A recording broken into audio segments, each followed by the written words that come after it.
Ah, thank God it was just a dream. I thought I killed them. I was awakened by a terrible nightmare, and my breathing was haggard. You know those dreams when everything seems too realistic, only when it gets broken by some factor you realize that was just a dream and not reality. I keep having those the past week, and the worst part is, sometimes I get too invested in them that I feel like I'm doing all those bad things. How should I address them? Yes, they make me feel like I'm inside the PUBG world. I would name them PUBG dreams. Hi Samuel, up for a match tonight? Ready to kill some butt in the games? It was Ethan. He started game talk the moment he saw me. Wherever I go, there's always someone who's charged up and all enthusiastic about the games. There's always discussion about how many kills to achieve next. We all give ourselves a new target each day and also set up a competition among ourselves, and the moment I get home, everyone is calling me to come online. I'm all games too, but sometimes I want some space because it feels like these RPG games are taking over my mind. Guess that's why I'm having these weird dreams for the past few days. There are 4 of us who are more into PUBG than other online games. Even our rooms are themed accordingly.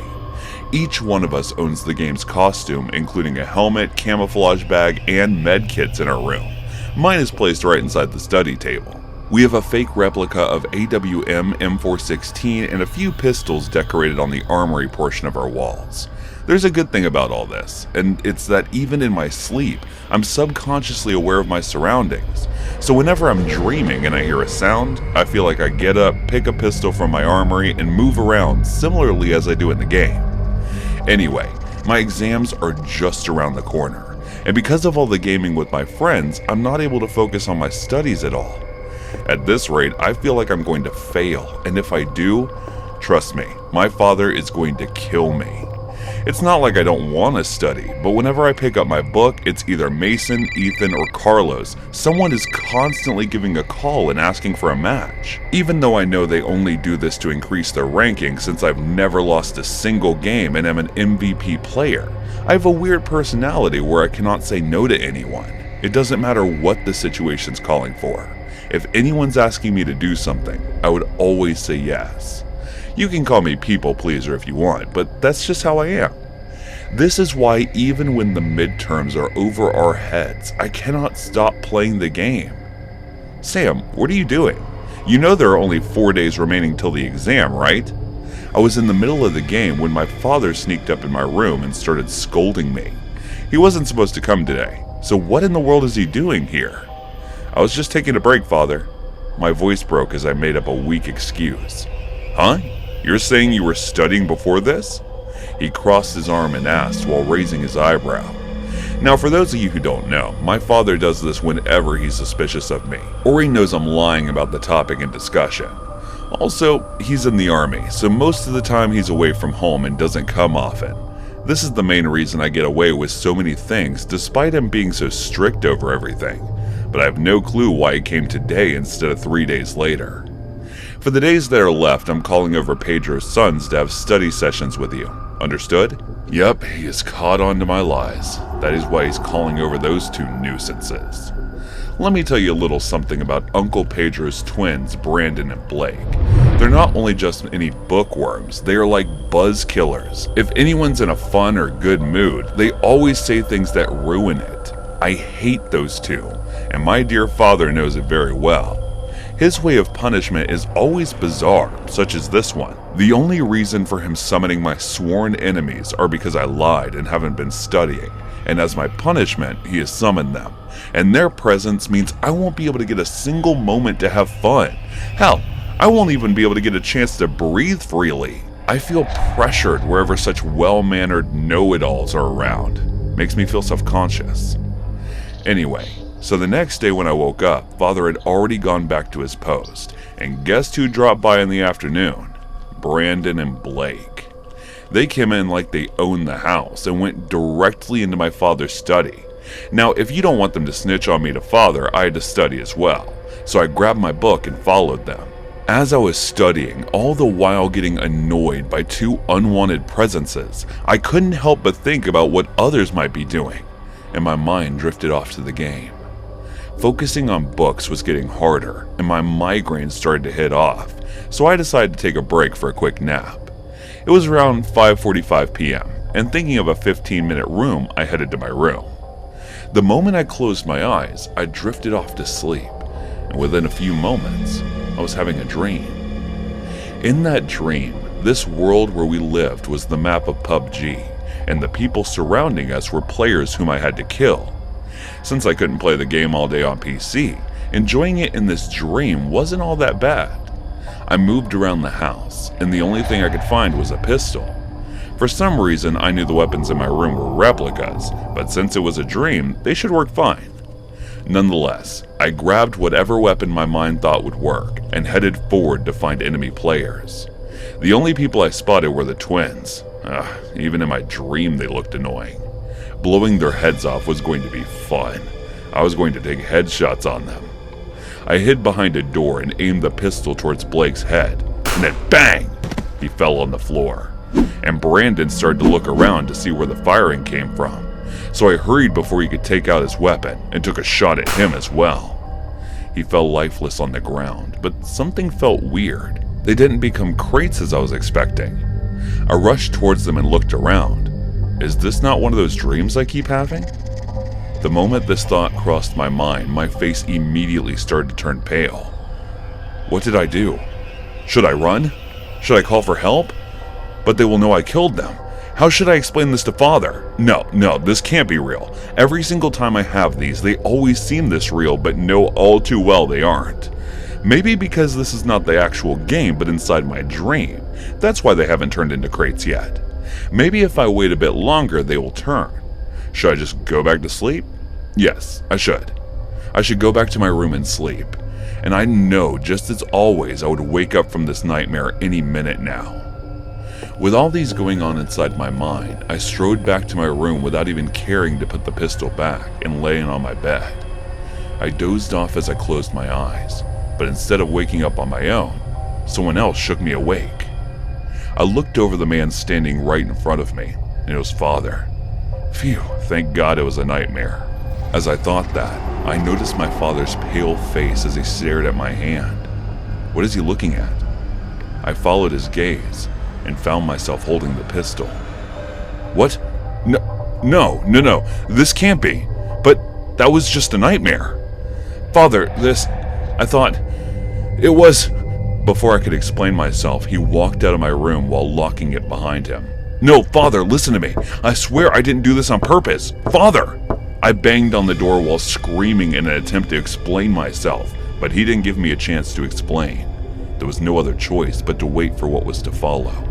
My legs were feeling numb, and I fell as I started wailing. I was still wishing for all of this to turn out to be a nightmare, but unfortunately, it didn't. Father came back with a few people, possibly cops, and they took me inside a van that seemed like it was supposed to be for prisoners. I didn't intend to kill the twins, but still, they're not listening to what I had to say, and it was supposed to be a nightmare. Only if this was a PUBG game, I would have killed every single one of these people, stolen their vehicle by now, and made a run for the safety zone. For I am the all-time MVP player.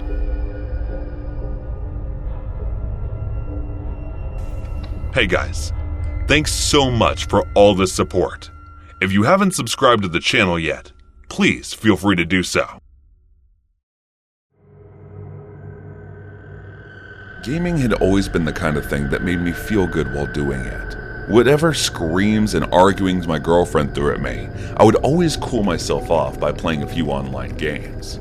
But during one particular game, something happened that spooked me for a very long time ahead. It was around the time when PUBG had recently released and immediately went on trending.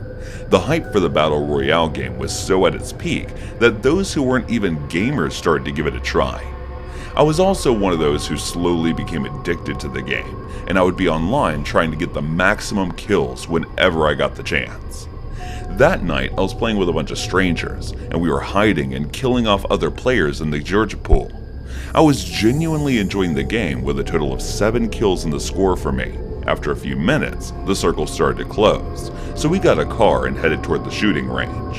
The three people beside with were also unknown to each other in real life, as we were talking while the game. One of them was extremely chatty, another one only spoke when necessary, and the third one had his mic mute. As I was busy in the game, I received a warning notification on my PC, but thinking it to be some random pop-up, I closed it without reading and continued playing the game. When we were about to win the game with only one team left to finish off, my teammate who had his mic turned off threw bombs at us, and within seconds we were in crates. Then immediately came the spectating mode, where you can watch your live team player play. The guy turned his mic on and said the most alarming thing in a deep, heavy voice. "I know where you live." I immediately turned the computer off without even knowing which one of us it was directed to, but I knew there was a possibility of a hacker knowing my information using my IP address. Being paranoid as I was, my eyes were wide open as I stared at the ceiling for hours, thinking that the guy meant and whom he was referring to. I finally fell asleep around 3 in the morning, but soon after, I was awakened by a loud bang on my front door. The first thing I did was check the time, and it was 6 a.m. I had slept for almost 3 hours. I got up with a throbbing pain in my head as the hammering on the door continued. With my fingertips, I put pressure on the aching temple while walking toward the door. And as I opened the door, I found Mr. Durkin standing there, along with a nasty stench that hit my nostrils. I covered my nose instantly and looked at him with a questionable expression, but instead of explaining the source of the stench and the banging on the door, he went ahead and said, "The entire neighborhood is reeking with the smell of this animal. When are you going to clean it?" I looked over to where he was pointing, and I was shocked to see a dead raccoon lying dead on my porch. "Are you sure you didn't put it here?" I asked in a slow voice because by the looks and smell of it, that thing had been dead for a few days, and I was sure there was no raccoon at my door last night. "Just clean the damn thing!" he shouted in anger, and I wasn't surprised at his grumpy nature either. That old man had been like this ever since I moved here. He stomped away to his house after demanding me such a thing, and I didn't like it either that such a rotten smell was coming from my house. It was clear that someone did this on purpose, whether it was out of spite or it was done by that guy who claimed to know my address.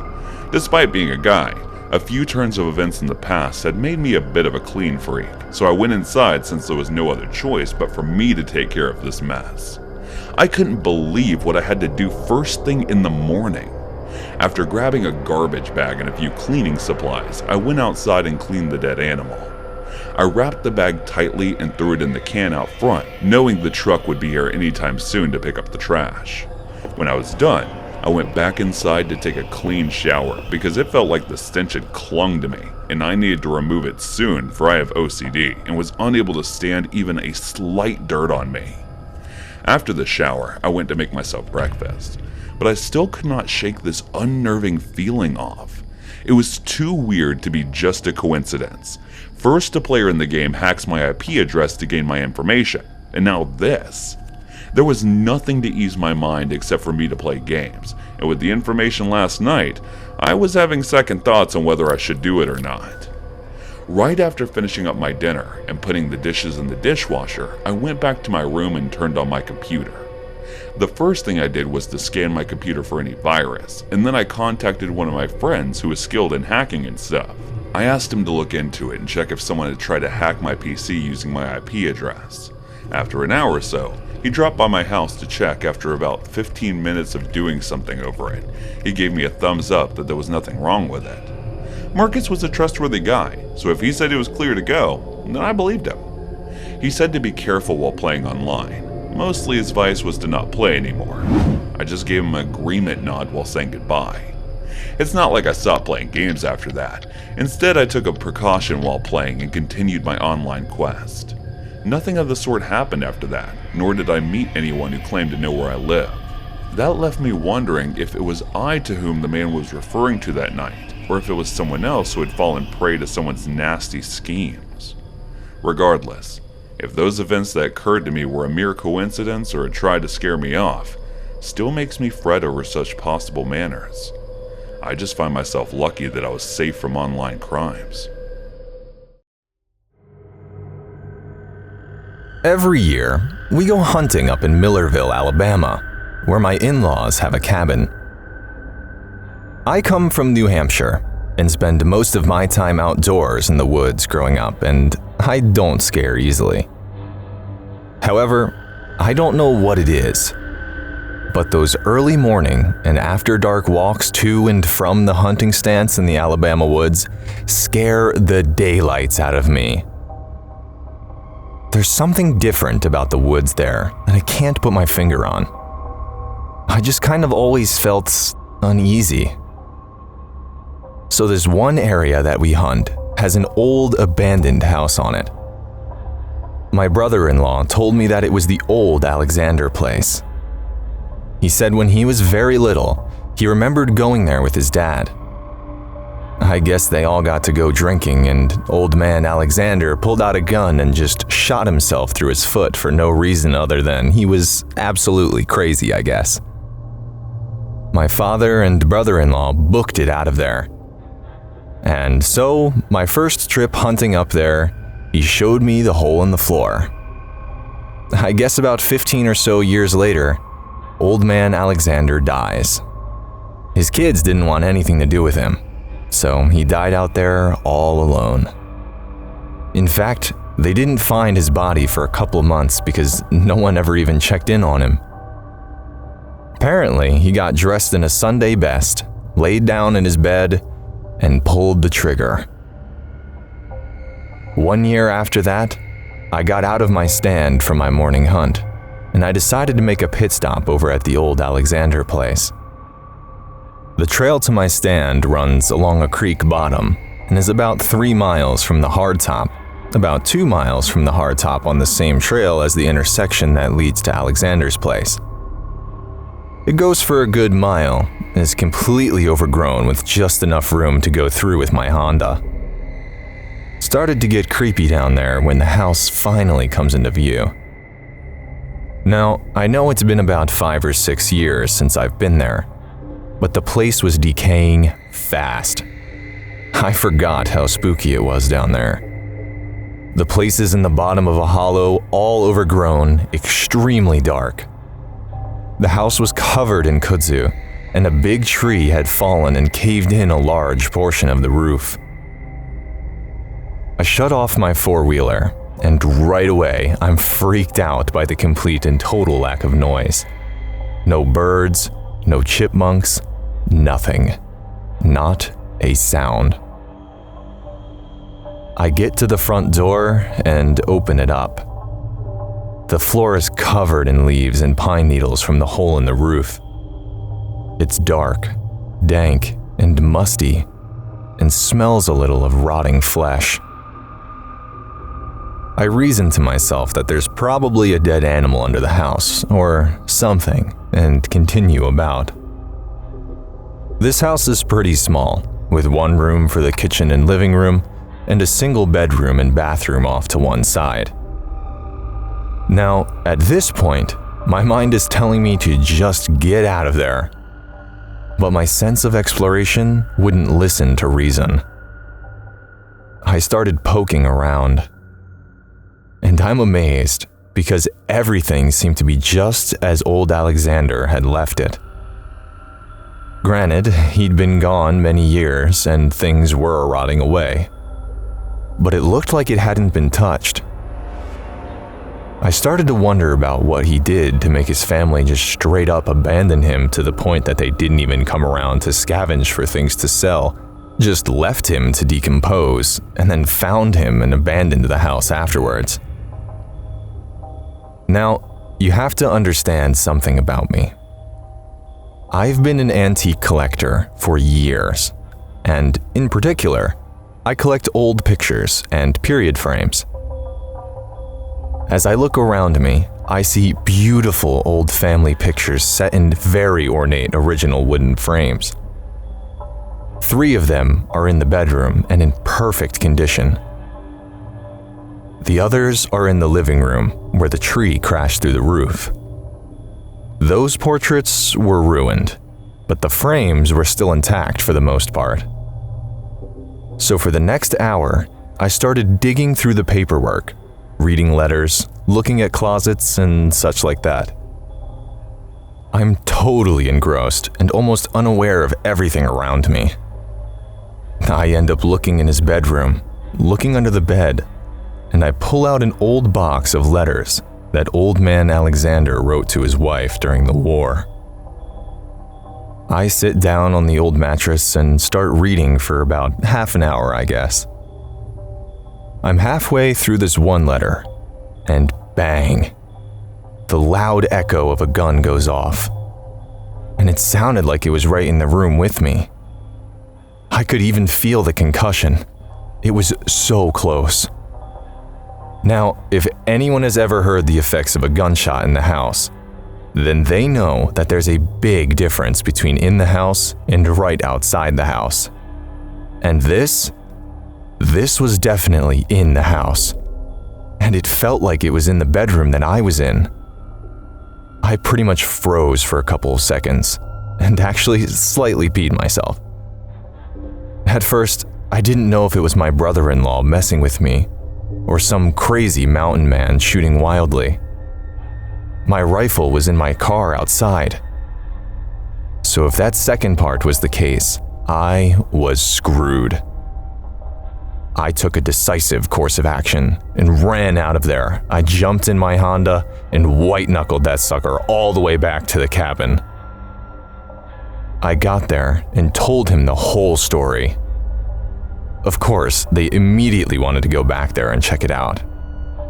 So we all drove back there and had a good look around. But there was nothing to be seen anywhere, and went back inside with my brother-in-law as we were standing in the bedroom. He said it was probably the ghost of old man Alexander, either replaying his fate or warning me to get out. I ended up taking all the pictures with me. I refinished 5 of them and put old family pictures of my own in them and hung them on the walls of our farmhouse. I didn't destroy any of the original Alexander portraits out of respect and stored them in my den.